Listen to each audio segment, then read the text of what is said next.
Okay, we might make a start. Thank you.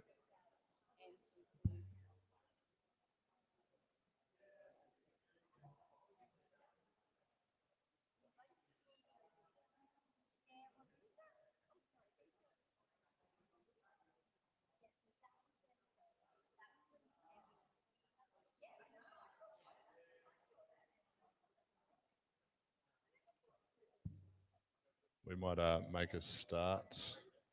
You can come in and grab a seat. That would be very good.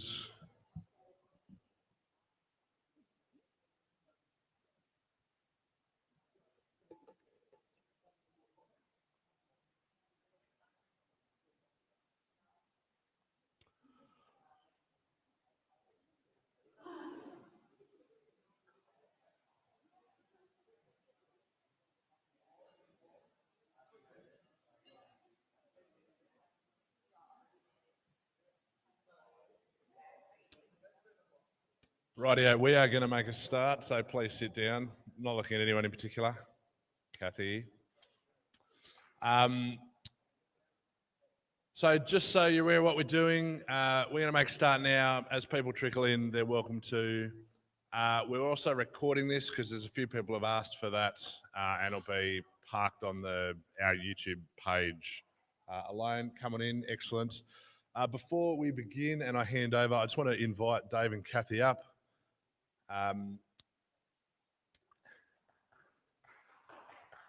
And so these guys have been connected to the Adelaide project since before I knew where Adelaide was on a map. But it's really good to have them down. We've got a good, long-standing relationship with them, both interpersonally and as a church. And so if you haven't met them before, get to know them. They'll be able to stick around afterwards, have a bit of a chat. They'll both be doing different things. And so Dave will be looking at some church size stuff, and Kathy will be looking at some change and transition things, both helpful to us where we're at the moment. Both things we've talked about at various points, but we're now at a different phase of church growth, and so it's helpful to revisit those key principles in a different thing. So welcome along. Thanks for being here. I might hand over to you guys. Sure.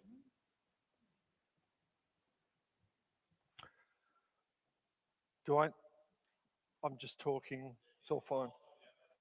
Okay. Look, I'm talking about church size, and what I want to do is I want to start by opening the Bible and just having a look at how size impacts things. And one of the best places of doing that, of course, is in the Acts of, it's really the Acts of the risen Jesus. And what I want us to look at is the choosing of the seven in chapter 6. I'll read that for you. Thank you. I'll read that for you. In those days, the number of disciples was increasing. The Hellenistic Jews among them complained against the Hebraic Jews because their widows were being overlooked in the daily distribution of food. So the 12 gathered all the disciples together and said, "It would not be right for us to neglect the ministry of the word of God in order to wait on tables. Brothers and sisters, choose 7 men among you who are known to be full of the Spirit and wisdom. We will turn this responsibility over to them and will give our attention to prayer and the ministry of the word."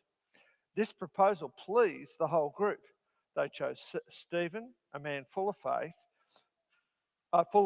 and the Holy Spirit.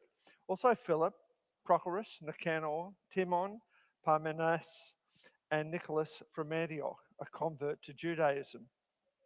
They presented these men to the apostles, who prayed and laid their hands on them, so the word of God spread. The number of disciples in Jerusalem increased rapidly, and a large number of priests became obedient to the faith. So there's a couple of things that we should notice in that. One, it's increasing. The church is increasing in Jerusalem, and increase in numbers actually cause problems at a certain point. Old systems don't work. They're stretched, and the apostles are being stretched at the moment. They weren't able to have oversight over the whole of what was going on, and what happened was some people came and said, this is not working. And I think we see something of the growth of the apostles in that they're not as reactive as they used to be before they got the Holy Spirit. They seem to have calmed down a little bit, and they're listening and they're thinking. And what they do is they are able to say, this is primarily what we need to do, but this needs to happen as well. So why don't you choose 7 men who are going to be able to take this responsibility? They give them the characteristics that are necessary for that. So it's not just anybody, they've got to be full of faith and full of the Holy Spirit. And the people thought about that and they thought that was a great idea and they went ahead with that. And then the apostles, they didn't hold on to their authority. What they did is they delegated their authority to the 7, and that was all done publicly. So the 7 now had responsibility for doing that. Now, that's a really significant movement that's going on there. There's the pressure of growing in size. There is the role of the ministry that's going on there. There's an ability to be able to understand what is fundamental and what must not be subverted. But there's also an appreciation of being able to look after people well. And when that all comes together and the people of God are working together in appropriate ways, have a look at the last part of that passage. So the word of God spread. The number of disciples in Jerusalem increased rapidly, and a large number of priests became obedient to the faith. So what happens is, when things are done in such a way that it avoids unhelpful conflict, there's such a thing as helpful conflict, working out what the problems were, being able to deal with those in an appropriate way. When that's done well, that actually brings growth because it keeps unity, it keeps clarity of the vision, the mission of the church, maintains the values of caring for people and all of those sorts of things. So I think that's probably a pretty good way of introducing what we're going to be looking at today in this morning session, not only in terms of church size, but also in terms of change and transition. Being able to do that well at points where change rubs, where size outgrows, or sometimes when we shrink the systems that we have, no longer are effective in terms of being able to do good ministry. So we're going to be thinking in that direction. And my job is to talk about the characteristics of church size. And I'm just going to ask, can you just pass those around? I have a handout. And I'll explain a little bit about how this handout is structured and what the point of it is. So essentially what I've done is there are three categories. If you look at the sheets, there are 3 different sizes that are represented here. One I call the family size church, which is 0 to 50. Adelaide used to be that. Okay, there's some people. Who's here and can remember when it was 0 to 50? Yep, we've got a few people. Of course, there's not a lot of people who remember it because you've grown a fair bit in the last 18 months or so. But then there's another size, it's called pastor size, and that's 50 to 150. And as I understand it, you're in that space now. Church is looking pretty full. And then there's the next size to think about, which is 150 to 350. I really like what's happened to your space here. But unless you get a very big jar of Vaseline, you are not going to get 350 into this building. That's all I can say. You'd be pushing them in and they'd be standing like that. So we're not going to be getting to that. But very quickly, if God keeps on blessing you, you are going to move to the point where church is probably already looking pretty full. And if God keeps blessing you, thinking about what you're going to be doing in a way that is going to be both appropriate, going to keep the priorities of the gospel and what Jesus wants church to be, is going to be really important, and working that out is going to be really helpful. So let me just make a couple of points here. Um, Family size, pastor size, program size. There is another one, it's called corporate size. Those names identify the way those sizes function. But I don't want it to take, how they're organised might be a better way of saying that. But every size church should be functioning like a family. They should be rich in relationships. There should be people who have a deep sense of being brothers and sisters with each other. And there needs to be ways that that happens. People need to feel as if they're being cared for. Because if they're not, that goes against the very nature of what church is supposed to be under the Lord Jesus Christ. So when I say family size, I'm saying there that that shouldn't have any theological freight. That is, family size isn't better than anybody else, the other sizes. It's just that they operate like a family. And, some families operate in some pretty interesting ways at times, don't they? But there are ways that families, communication is a very easy thing normally in families. Everybody knows what everybody else is doing. So what I've got here is I've got the three different sizes, and I've made them into tables so that you can actually have a look and see how the three different sizes operate in relationship to one another. And what we're going to do today is we're just going to go through each size. I'm going to stop, sorry. I'm going to stop after each size. I'm just going to ask you if you've got any questions or observations. That's all I'm going to be doing. But this would be a good document to just keep as time goes on. It gives you an idea of possible trajectories. Now, can I just say that this is not a blueprint for what's going to happen? Life does not work like that. God does not work like that. These are more like guardrails where things will happen within a certain amount of being able to move around. So if you start another congregation, so another service, that's going to change the dynamic of what you're doing as a church. So you might go to two churches that are the size of a little more than a family-sized church. So relationships are going to be tight, but organisationally, that's going to be a whole lot more complex in terms of things like rosters and a whole bunch of other things, pastoral care. Some of those things are going to be more complex. So you mightn't be reaching up to the program-sized church, but you're going to have some of the characteristics of a program-sized church rather than a pastor-sized church. Does that make sense? So I'm really trying to say, these are some guidelines.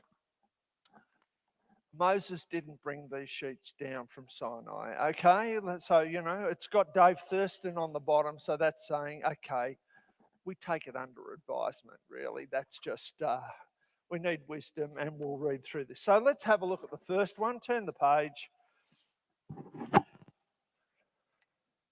What I have tried to do, I read through a whole lot of material on this. I've tried to also reflect the Presbyterian, that it's Presbyterian.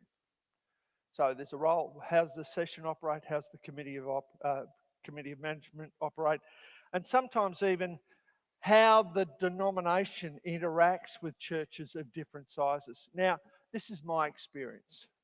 This is my experience from being in New South Wales, being in Queensland for 5 years, and just observing things like that. So again, it's my own observations, but I have tried to make it so that it's appropriate. It's not generic.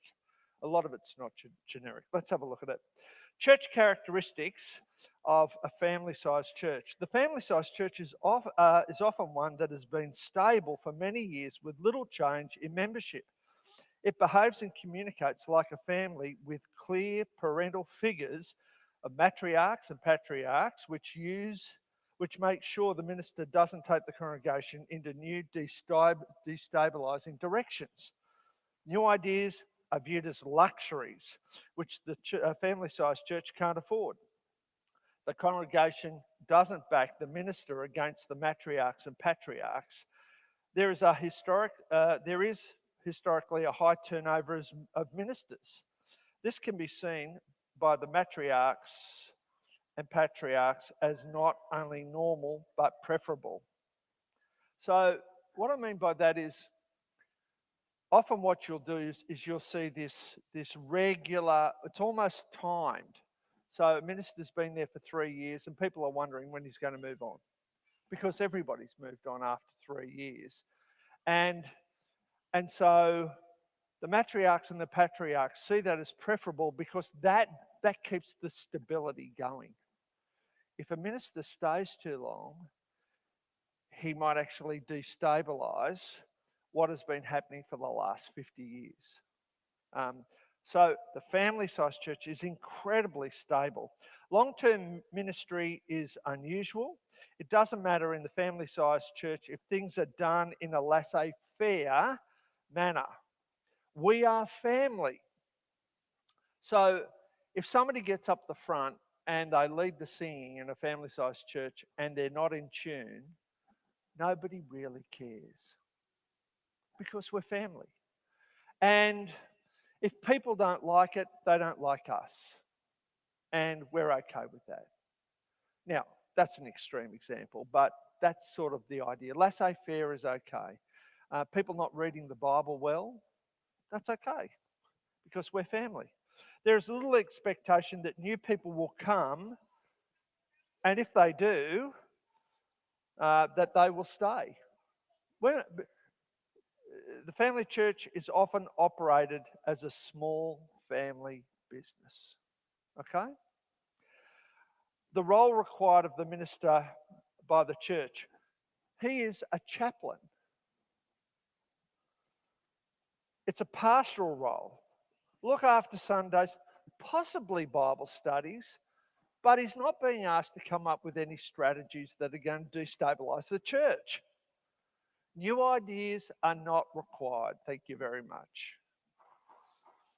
Problems for the minister. Assuming the role of the leader of the congregation will bring direct or indirect confrontation with the matriarchs or patriarchs. The denomination's role, positive or negative. The family church is often a place where new ministers are sent to but are rarely successful in. They're often places that are exit appointments. And it's where they're blooded almost. They go to places that don't change, places that are incredibly stable. They learn how to preach, they learn how to do some pastoral stuff, but they regularly move on before 5 years. They are too full of new ideas with little or no experience. Presbyteries often try to merge or close family-sized churches unsuccessfully. Family-sized churches don't want to be merged together. Let me see. Would that have any application to Adelaide and 7 churches that made up the first iteration of Adelaide Presbyterian Church? It didn't really work. Oil and water, it doesn't really work at all. And it's not because people are necessarily ungodly. They just want to be able to do their own thing. They're happy with doing their own thing. So here's a little bit of a quote. An incompetent minister can kill a big church very quickly if they do the wrong thing. But nothing can kill a family-sized church. It just goes on and on, like an old minister. They just go on and on and on. So there is something that is resistant to change and is able to just keep on going. And I suspect that all of you have probably known congregations or churches that are a bit like that. Now, I don't want to demonise them. I'm just saying they've learned how to survive and they've moved into a posture of survival. And they know how to do that incredibly economically. So in a vacancy, they'll save up their money, and there'll be enough money after a couple of years for a new minister to come, and they'll get by for 3 years, and then they'll have to go because the finances aren't there. But that's okay, because that's what we do. We don't change. Threshold problem. When are there problems? What is it that sort of creates trouble, or maybe a better way of saying that, instability, anxiety? The threshold problem for a family-sized church is when they grow at all. New people who stay are a threat. So I put that in inverted commas. If they don't think the same way as the core people. You know, we want to have lots of young families as long as young people think like we do. That's the way they operate. They don't articulate it that way, because if they did, they would realise how ridiculous that is. But it's a reflex. It's an instinct that they're working out of. Questions to ask the minister who wants to lead change in a family-sized church, from family to pastoral. Is the minister prepared to call out the matriarchs and patriarchs who do not respect or support the mission of the church to repent?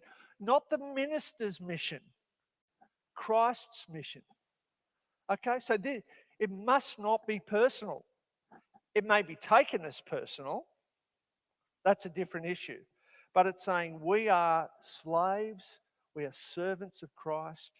He has redeemed us. We belong to him. This is his church. This is not my church or your church.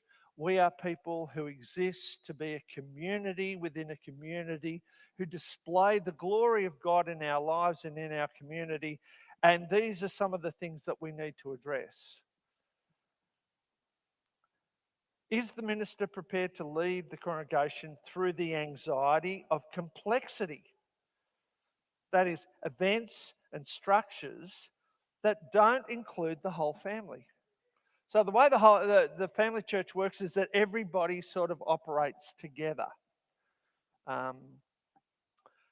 But when a minister is saying, well, not everybody has to be involved in this. We can actually do this, and we only need a few people in here. People actually get quite agitated, because the idea of absolute unity, not unity of direction, but this fierce oneness, destabilizes the group.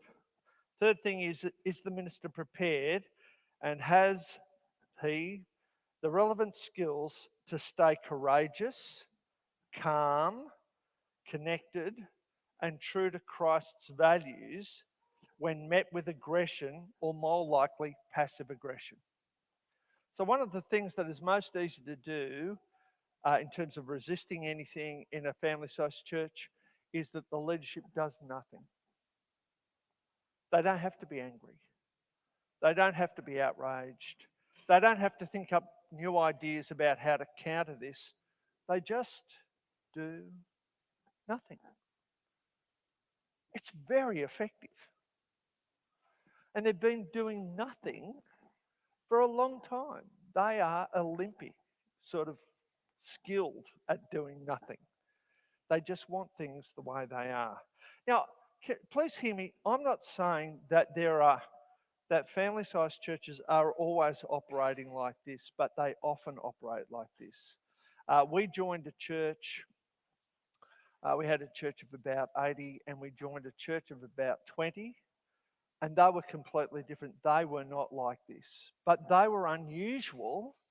They wanted us to join them, become one church, and actually grow together to be one in the gospel. They had a building, and they had a ministry in an area, and they said, we want the church to continue having a ministry in this area. And we worked out how we could both change to actually become one church. There are unusual family-sized churches like that. But there were a lot of churches in our presbytery that size, and nobody else wanted to join with us. They're the exception to the rule. Okay, session or elder characteristics. In a typical family-sized church, the elders see themselves as congregational representatives. So it's like they bring the troubles to the minister. The minister wants to do something new, so the session brings, well, so-and-so's complaining about this, and so-and-so's unhappy about this. So session meeting tends not to be about how can we grow the church, both internally and externally. It tends to be about how can we keep everybody happy, which is a very different agenda. This is not how elders should operate. They should oversee. But this is how they typically operate. Session meetings have a small scope of the church's needs and mission. So it's almost as if their peripheral vision has been limited just to how the people are feeling. And that is often the way unhealthy families operate as well. If somebody is hurting, everybody has to react to that. But in a healthy family, what you're going for is loving health of everybody. And sometimes that means that for a little while, somebody's anxiety doesn't get direct attention.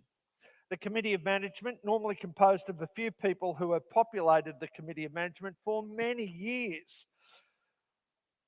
The predominant purpose of the Committee of Management has been to restrain spending and save for the rainy day. The buildings are normally in excellent condition and the finances are done by the book. There is little or no capacity or vision beyond the meeting and the jobs that need doing. And the Committee of Management are really the ones who often run the church rather than the session. Money is king. And the congregation don't give any more than what they need to give in terms of just to keep that pattern going on. In New South Wales, we call it the 3-2 ministry. That is, the church saves up for 2 years in a vacancy, and then they have 3 years of ministry, and then they do it all over again. So there's this just pattern that rolls on. Who's the staff? Well, it's normally the wife of the minister, and she tends to be quite vulnerable. Anybody want to make any comments? Have people seen this pattern at all? Is this fairy tales? Okay, yep. Now, as I understand it, when David and Megan first came here and the kids, that's very much what was operating throughout the Adelaide area. And there are features here that I think I was even able to see when we were coming over and sort of visiting. That is not the case now. That's not the case now, not only because you've moved on from there in terms of size, but it's also because there were people who embraced the change in the smaller family-sized Norwood Church and actually embrace changes that led to health. A little bit like what happened when we joined with Abbotsford Presbyterian Church over in Sydney. So there are some people who actually stood up and gave leadership, and that made a huge difference. And of course, one of the big changes that have happened has been that Norwood now is being given a focus of not only one pastor, but 2 pastors, and that's making a big difference. But the congregation has changed remarkably. So let's go on to yes, please.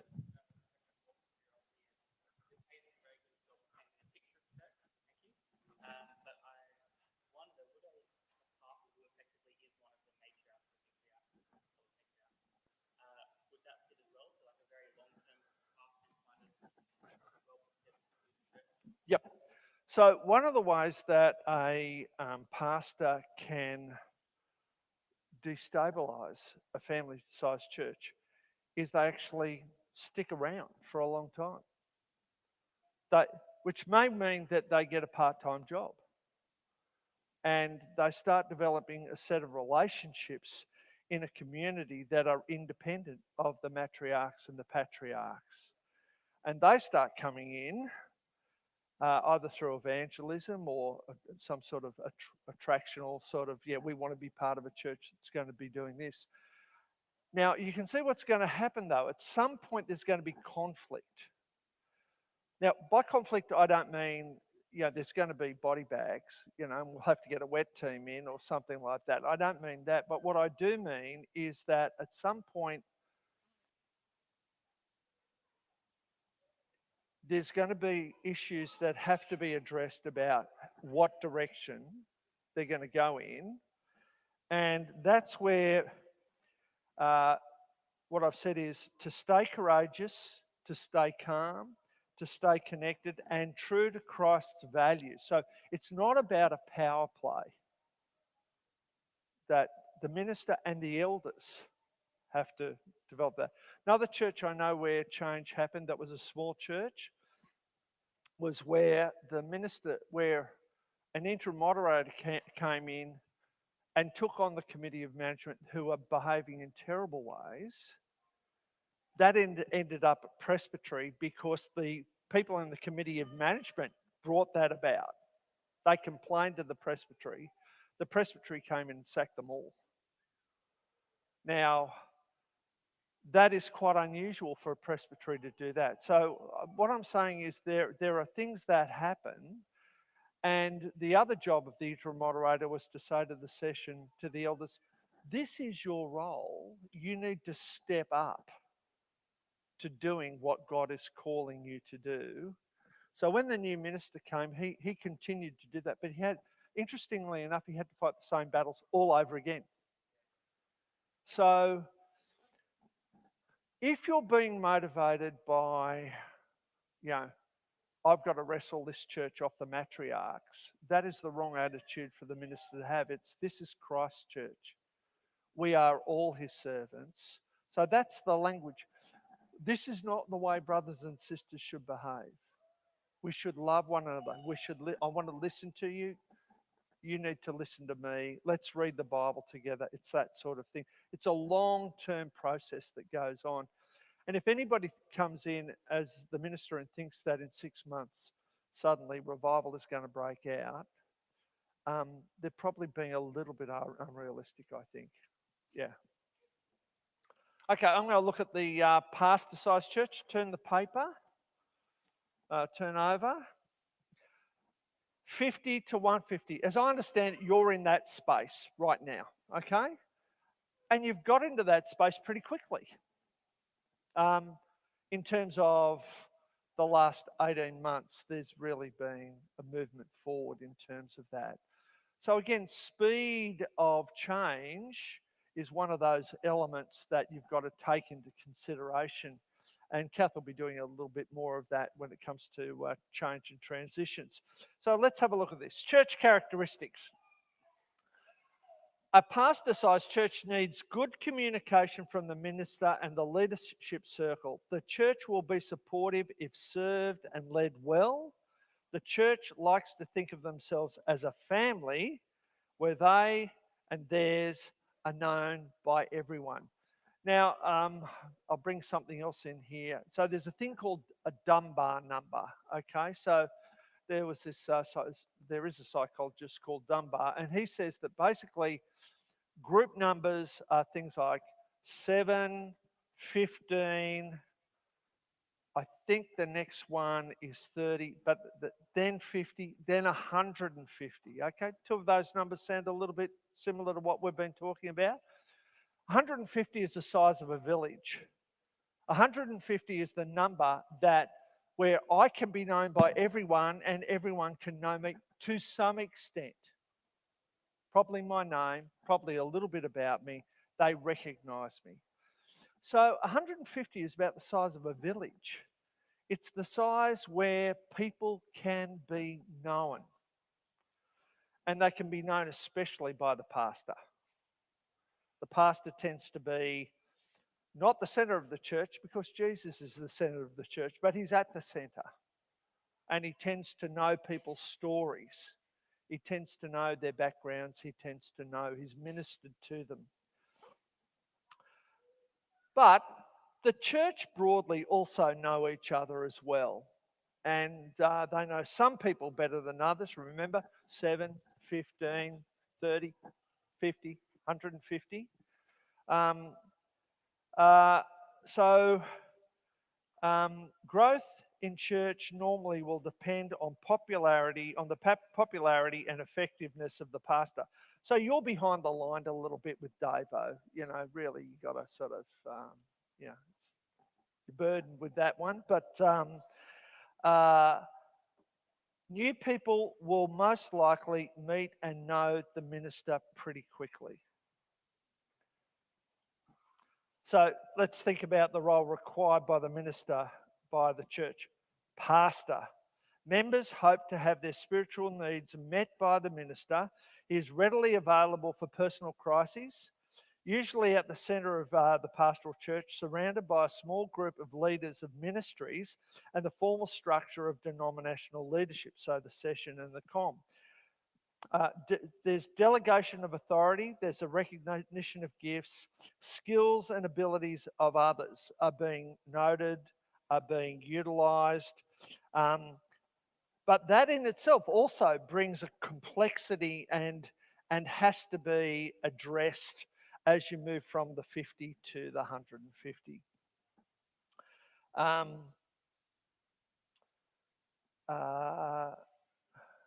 Delegation of authority and I've done that. Needs strong interpersonal skills. People want to enjoy. So the pastor needs to enjoy being at the centre, but not the centre. So there's a sense in which they love meeting up with people. They don't have to be extroverts, but they have to love getting to know people and being able to understand their story and possibly working one-to-one as they get to know how to integrate people within the church. The problems for the minister at the 50 to 150 is overwork, isolation, stress out, or burnout. Especially that happens when the lay leadership who may not have been prepared as well for a growing church with growing responsibilities, when that fragments at different times. 150 is also the limit for the pastor to know everyone's story. Hiring additional staff is a short-term solution as staff need meetings and supervision and delegation and planning. So, I think you're lucky you've got Josiah and Bloss with you. I think they're people who are already sort of been in ministry for a considerable time. But especially if you're getting somebody new out of college, there's a lot of supervision that has to go on. And so initially, adding somebody on does not lift the load. It actually increases it to some extent. So problem for the minister, I've done that. Denomination's role, positive or negative. The Presbyterian denomination has a lot of pastor-sized churches. So generally the systems associated with the denomination tend to be supportive. Now, can I say that that's not the case in South Australia? This is the second of probably the largest churches in South Australia at the moment. Would that be right? Yeah, sort of. So we're in that sort of thing. But in terms of the connection with Queensland, the system tends to work well with pastor-sized churches. It's normal. It understands how that functions. That's not the case when you get up to the corporate-sized churches. So churches over 350, they tend to be in a category that's often approached as a category all of their own. I don't think they should be, but that's for another time. Um, the problem for the denomination is quick response when things change or decline quickly. The problem with the denomination is always quick response. I mean, denominations, especially Presbyterian denominations, we tend to want stability, and we can actually work quite slowly when things go wrong. I think we're working hard at doing better than that now, but that can often be, if you don't deal with some problems within a 6-month period, you can have enormous fallout in a pastor sized church. You can lose a lot of people in a culture where consumerism, I'm choosing to go to a church that I like going to. And when things change, people go, I don't like this anymore. I'm going to go down the road. The health of pastor sized churches can quickly decline over a 6 to 12-month period. The problem threshold is around 130 to 150. Now, the church in Jerusalem at one point, I think I calculated, was around about 7,000 people. So, the 12 apostles trying to look after that was a tall order. But when a pastor-sized church gets to the 130 to the 150, the point at which people can't really easily be know or be known by everyone, the systems that have worked up to that point aren't working as well. It's almost like there's sand in the gears. The gears don't change quickly. People are being missed out. It's a little bit like what was going on in the church in Jerusalem. The Hellenistic widows were missing out on the daily distribution. Equally, the minister may keep their church cycling around this number. Okay? So there are people who are leaving, but there are people who are coming in. If the minister's idea of church is that they must relate to everyone, this is the natural limit. The congregation also may collude with the minister instinctively so that the church does not grow and require change to move to the program sized church. They like being in that size. There's something good about that size church. There's something almost natural in being in a church that big. There is something, and so most transitions, of all the transitions, there's the one from family size from 50 to 150, then to program size from 150 to 350, and then from 350 to much, much bigger. The transition that takes the most and where it breaks down the most is between pastor size and program size, because sometimes both the pastor and the congregation collude with each other so that it does not happen. Now, I think we can do better than that, and we'll talk a little bit about that. A majority of persons in ministry function best at this level. So there's reasons why this is a good level to sort of be operating at. This may be because the transition from pastor-sized church to program-sized church requires change in two areas. Now, this is a really important point I want to make. Okay, area one: how the minister operates. He won't be getting to know everybody and being everybody's pastor. How the church operates. The members no longer have as direct access to the minister as they did before. It's not one entity. It's actually going to be made up of a bunch of ministry entities or something like that. It's one church, but that impacts the way that they operate. The pastor still needs to be a pastor. I saw this with Tim Keller. He, when he was out in Sydney years ago, he told a story. So he had a church that was much bigger than 150, But he told the story of how um, he was doing a Bible study with two lesbians on Ruth in New York, and that he'd been doing that Bible study for well over a year. Now, what what he's telling his congregation when he shares stories like that is, I might not be able to be everybody's pastor, but I have a pastoral heart. I care for people and I invest in them. I'm not doing, 5-minute visits, at the medical center or something like that. I'm actually investing in people's lives and I care. And I thought that was a really important lesson that I saw Tim embodying at that point. Okay, so pastor to program. So what are the questions to ask a minister who wants to lead the change? Are you ready to lead a staff team? Okay, so there's a complexity there. Are you prepared to let go of knowing everyone and everything? What is your process of selecting and training and enculturating gifted leaders?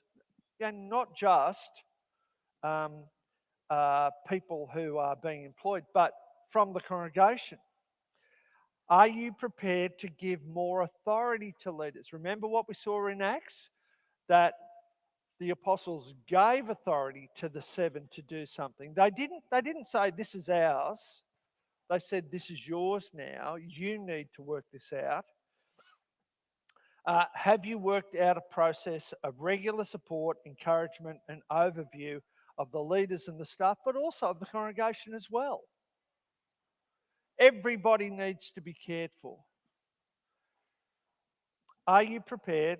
Are you prepared to lead session and committee management into new ways of behaving? So part of what happens is the systems need to change in some ways so they can stay the same. So the church can be served by ministries that are healthy and directed and are Christ honouring. Are you prepared to stay courageous, calm, and connected and true to your values and Christ's values when met with aggression or passive aggression? It's still part of what goes on. And so I'm not going to do program to pastor, but part of what happens, I think, is that churches have got to operate according to their size, because there are natural advantages in operating that way. So a family-sized church, a healthy family-sized church, people are going to make the most of being able to be a family. So they'll invite people into that family and they'll be loving and all of that. Part of the problem sometimes is when churches decline, they're still holding on to the operating system of, the 150 to 350, and it no longer is necessary. So they have this huge bureaucracy, which they don't need. And so there's this imbalance in the way the church operates, which only brings about more anxiety as time goes on. So you've got to keep all the same ministries going, and so people are starting to burn out. There was one church that was, we did a consultancy for, that was doing this. They had to have a youth group, and it was led by one lady, and there was one youth in the youth group. It wasn't a group. But they couldn't close the youth group because to do so would be failure. Acting your size is something that's really healthy. Okay, session or elder characteristics so what happens in a pastor-sized church is that the eldership tend to agree with the pastor or operates better as a partner in the ministry. The session needs to begin developing, approving some policies, directions, directions to move in, and also job descriptions. As elders, they should be involved in ministry, so that we need to separate out the role of session and the role of an elder. So session needs to operate in a certain way, but elders still need to be operating personally, relationally, um, involved in ministry, especially pastoral care and discipleship. Committee of Management, at this size, the Committee of Management should be composed of members who have gifts in a particular area. Each member should head up a portfolio where they report on, which they report on and implement the decisions and directions of the committee from meeting to meeting. There should be no one on the Committee of Management who is just attending. You need to have a team that is going to do stuff. Okay, comments on that one? That's sort of where you are. And you've got there quickly.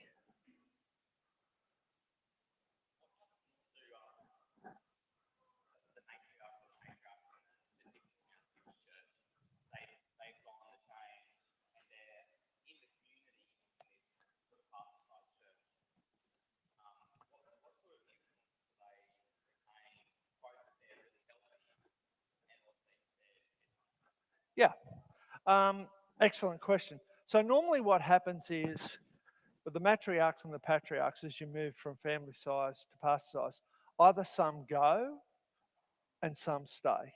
So the ones who, I'm going to say, are motivated, who are able to embrace change and who want to see the church grow, they stay. And what they become is they have enormous influence for encouraging. They're actually keeping part of the story of the church. They're able to say, we've seen changes like this. So we're at Living Church for 5 years. They have some wonderful old matriarchs and who are part of Camp Hill, and they have embraced enormous change over that period of time and continue to do so. But they hold the story. If we were talking about a company, we would say they have the, what do they call it? The corporate history, corporate story, and that's really important. So they are people who need to be honoured, and every now and then just get to talk about what change they've seen. I think Kat's going to do a little exercise a bit later on in terms of recognising sort of who was here at the beginning and the changes that have happened. So that's part of what happens. So being honoured and as they're able to do ministry, to keep on doing ministry, but also being able to recognise the changes that have taken place. Yeah. Yes, they are. Yep. Yep. Yep. Yeah. Yeah. Yep. Yep. So our stories, our history shapes us. Ignoring our history doesn't mean that we won't be shaped by it. We'll just be ignorant of it. So part of learning to tell the story of a church, the lumps and bumps and the good part, the disappointments and the joys, is actually understanding how life works and what almost the DNA is of a congregation. And that's important to recognise. Yep, thank you. How much longer have I got? Yep. The last one is more in terms of, I'm going to sort of move to what I think is more the bottom line. I'm going to let you read this through yourself, but I'm going to summarise what I think should happen when we move from a pastor size to a program size. So we're not going to fit 350 people in this building, okay? So I think we can say that. What might happen if God blesses you with more growth is that you'll have another service. So I think you've got another 50 chairs coming or something like that. So, Davo's going to be more up against the wall than he's ever been before. Uh, and so there's going to be capacity there, but it's going to be double the capacity if you have two services. Now, let me say, if you start another church and you divide this congregation, that's going to feel a little bit difficult for a while. And you're going to lose a little bit of, but in the Christian life, life comes through death. Resurrection happens through dying to self. And so if, rather than just trying to say, right, we're at capacity, we're going to move down the road where we can have 350 and then we'll move somewhere else where we can have 650 or something like that. The other possibility is you keep on going, keeping to the 150 congregation, moving towards that is probably one of the most healthy things we're doing. And in Adelaide, we need some more churches. So what you do is you grow into the program size church, but you do it through numbers of services, but then you take a group of people and then you plant another church where maybe a whole bunch of those people are actually living. So they become a local congregation. And once you've done that and you do that well, that can happen again and again and again and again. And I would say that one of the really important things with that, though, is the church plant is a real church plant. You're not, the church, the mother church cuts the apron strings after an appropriate time. And so that is able to develop its own identity, its own leadership, its own direction. But the DNA of the mother is in the new church as well. I'm going to finish up there. There's a lot more that you can read and discuss. Any questions that anybody wants to ask in terms of that? I mean, I just dumped a big one right at the end there, but I think that is sort of, yes.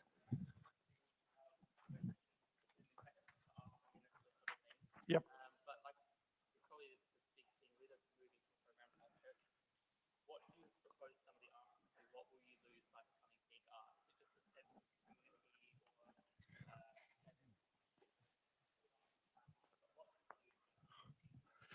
I think what you lose when you become bigger is it's harder to maintain health in terms of relational connectedness.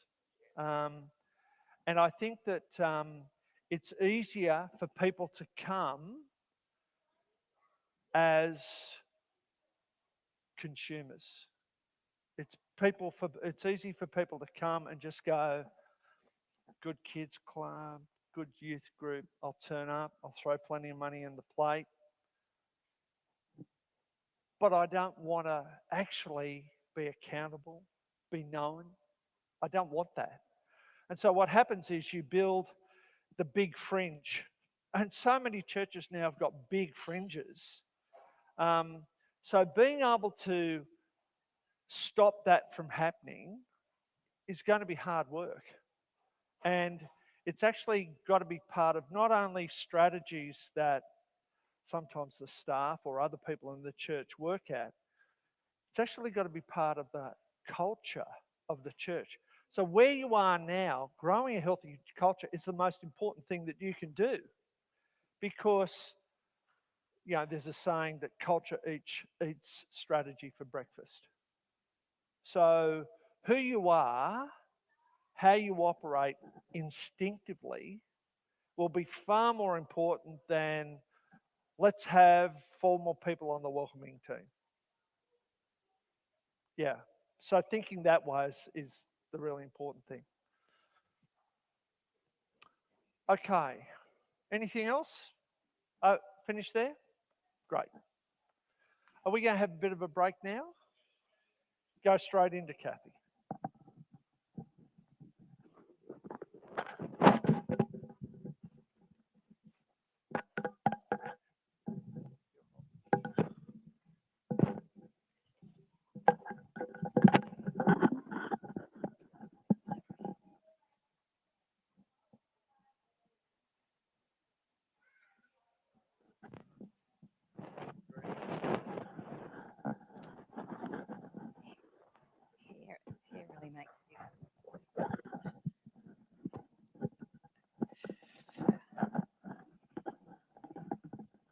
Hello.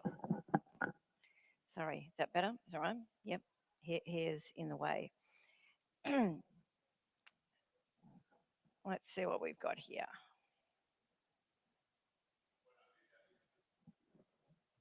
Yep, I got one in front of me. Yeah. Oh, great. Thank you. Um, so I'm Kathy, and I'm going to briefly talk to you about some ideas that are really important as we think about growing churches.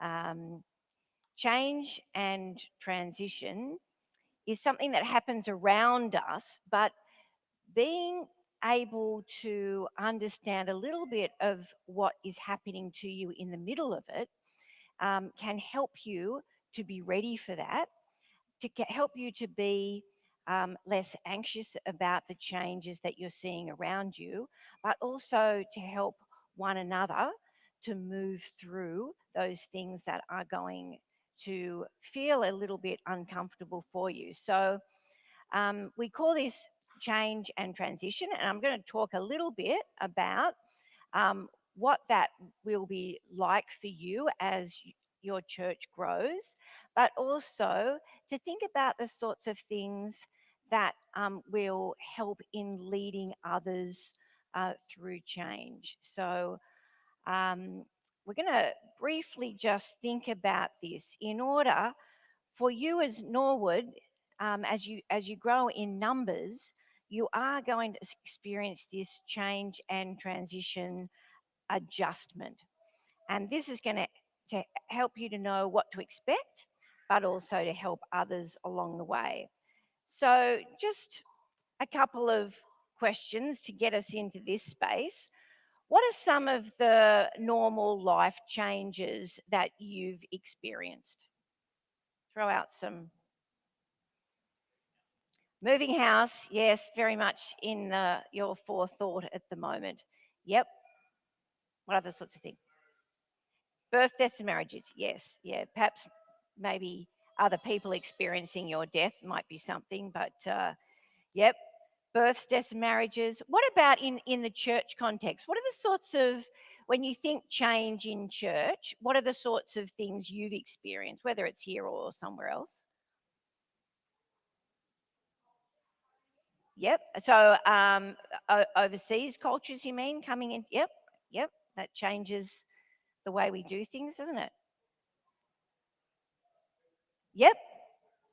Yeah, who don't even realize they have a culture, but every church does, and that means they bring that into your church when they join.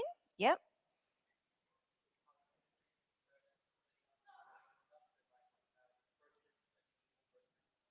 Yeah, especially that change as growth groups multiply and divide. That can be really difficult for people to adjust. Karen?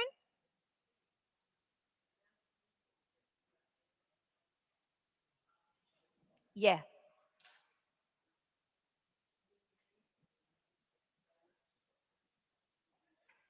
yeah.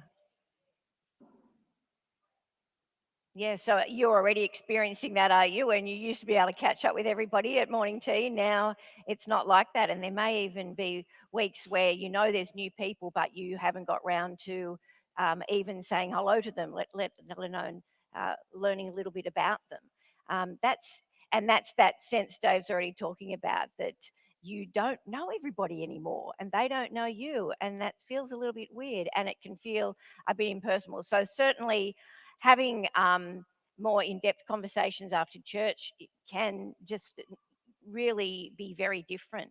It's not the place where you're going to, that's why you need to have other places where you're having deeper relationships.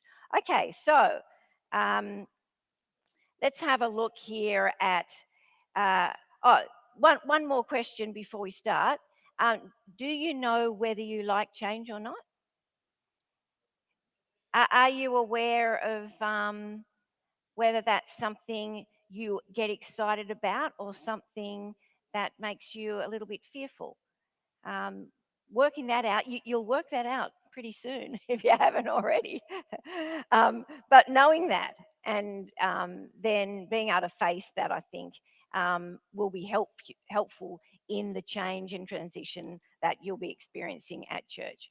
Okay, so firstly, we talk about change and transition in two different things. Now, you might think, oh, well, that's all the same thing. But in this context, we talk about change being the thing that is actually different. So, change can actually happen the day that your removal truck takes you from one house to the other. That's your change has happened. It may be something that happens actually very quickly. Uh, the shift in visible and tangible externals of a situation. Change is usually expressed in an external event. It's outcome focused. Something's changed. Okay, you've changed your address, you've changed your state, you've changed your job, you've had a baby. Something has changed, and it often is quite quick and very definite. But transition is the process that goes on around that. And that is a much longer event. So, transition is how individuals move through the stages of accepting and adjusting to the change. There are psychological and emotional processes that individuals experience in order to relinquish something that they've left behind and embrace something that is new. It's process focused. How will we get there and how will we manage through it? And it takes significant time and work through a range of different phases at different paces for different individuals. So, this is really one of the important things I want you to take away from today. Now, there's different sorts of changes. Let's just briefly move this, but identifying what sort of change you are going through will help you to navigate how you're going to adjust to it now. So there is natural anticipated life cycle transition, which we call NAT. What would be a natural transition cycle? Something that we don't get nervous about because, of course, it's going to happen. Yep. Yep. So, well, I'm thinking even just growing up, getting old, developing, that's the natural in a church. It might be something like any church growth. Yeah, it's a natural. We're expecting it to happen, hopefully.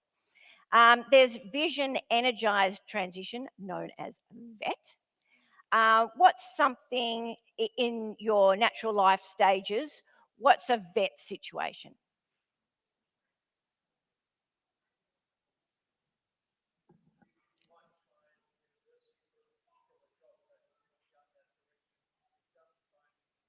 Yeah. Yep, move into that. It's the naturally thing, but you've been working towards it. Um, a new church, planting a new church would be that sort of thing. So you've got forced adjustment transition. These are the hard ones. Unwelcome and often denied change. Mergers, closing, demographic change, some leadership changes. Like in life, it might be a redundancy or a death of family member, someone close to you. In church, we think about church there's closures. They're seen as being a negative step backwards. And a crisis-induced transition. We've just experienced a very big one. COVID is an example of that. It is something unexpected. It's huge.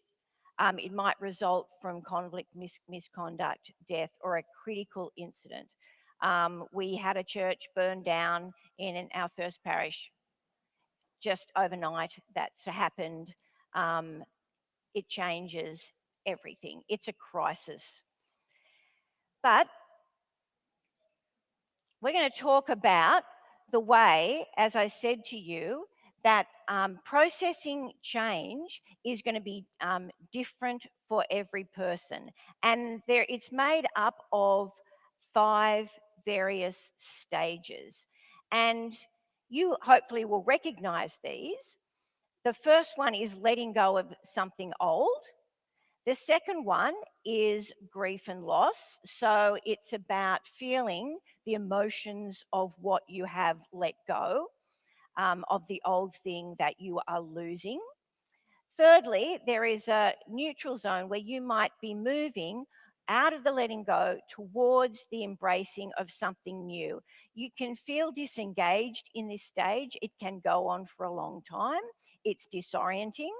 We call it a neutral phase. Maybe we're questioning, we're wondering, um, and it might be tiring at that stage. Then we're moving where we are moving towards new ways of adapting, new roles and new relationships, new processes, dealing with unexpected realities in the new situation. We're moving towards the new thing.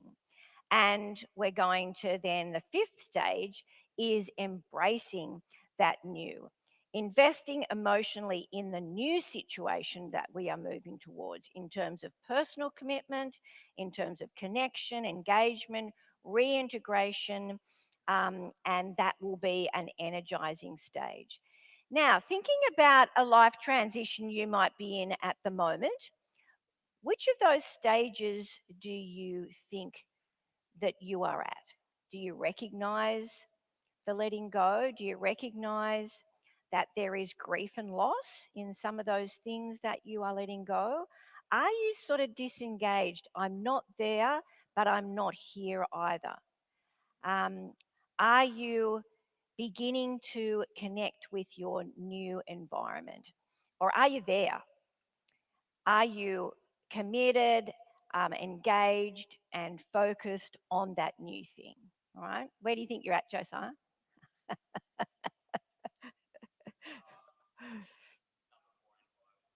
Okay, good. Okay, you're an early adapter. Um, for some of us, those stages move much more slowly. So, can you see that each of those is color coded?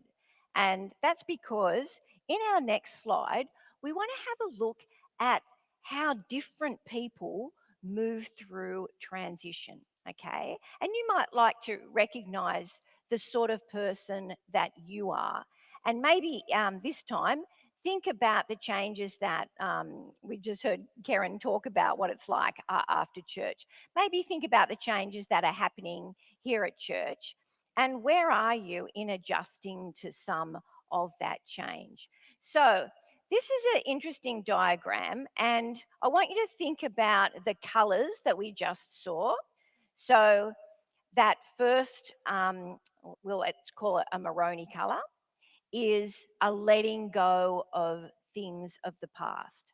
You've got the greys, that's second stage of um, uh, letting go and also perhaps adjusting to new ways. So that grey area sort of can be either side of the pink, which is your neutral zone, and there your yellow is you're in, committed, engaged with the new. So let's have a look at that. So imagine that this picture or this diagram is four different people adjusting to transition, right? So in that first one, you've got people, you've got someone who is holding on a bit to old ways. They like the way things were.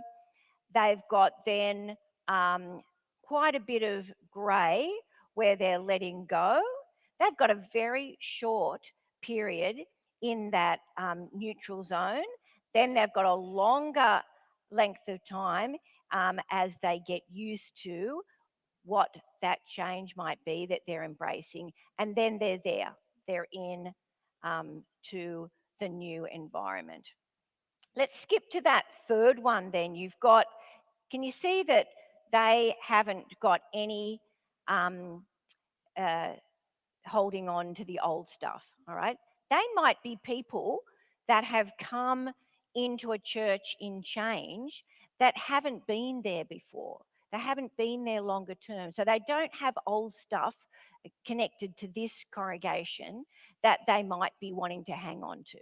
they don't even have much in the way of that grey zone.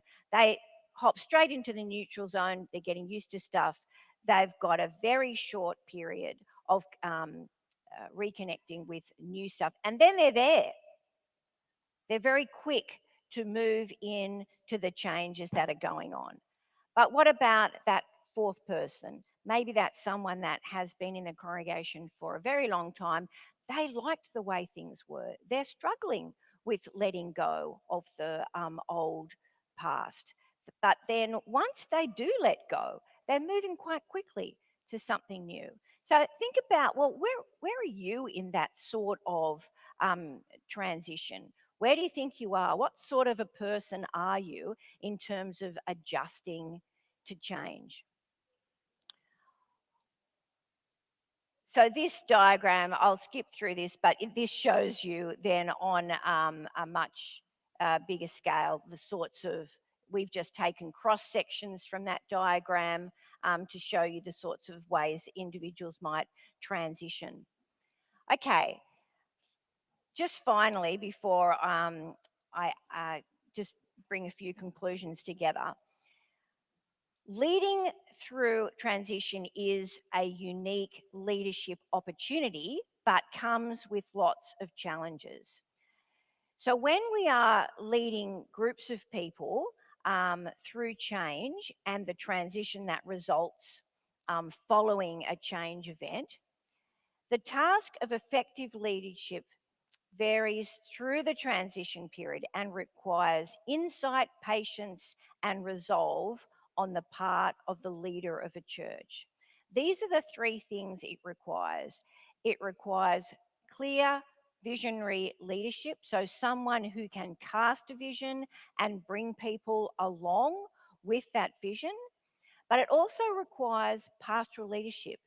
All of the people are going through these various transition processes, and we need people to care for each other through those to make sure that all our congregation reach the that through that transition stage to the new reality.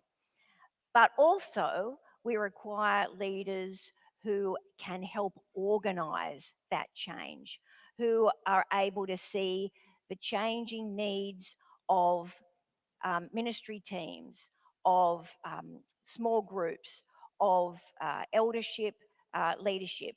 We need people who are good at organizational stuff. Now, the really important point here is that if we need all of those three things, these three complementary modes of leadership are rarely found in one person. So, one of the big things as we grow churches is, and that's why it's connected with what Dave's been talking about with church size, is that we need to invest in leaders. We need to have leaders with varying abilities and giftings that are working together to make sure both vision and pastoral care and organizational things are being covered as we move through this change. So, three things that we really say to leaders and to congregations who are experiencing this sort of change is that recognizing the sorts of giftings we have, and we're not talking about just paid leaders, we're talking about eldership, but also leaders of ministries, people who are leading growth groups. All of you have roles in helping one another to transition through change and can be contributing to this process. The three things that are really important are recognizing that these three things are covered, communicating where we are going, making sure that communication is heard, making sure that people uh, don't just hear it once, they hear it in ways that they understand, and we keep repeating where we're headed, why we're going there, how we're going to get there, so that people are not left behind.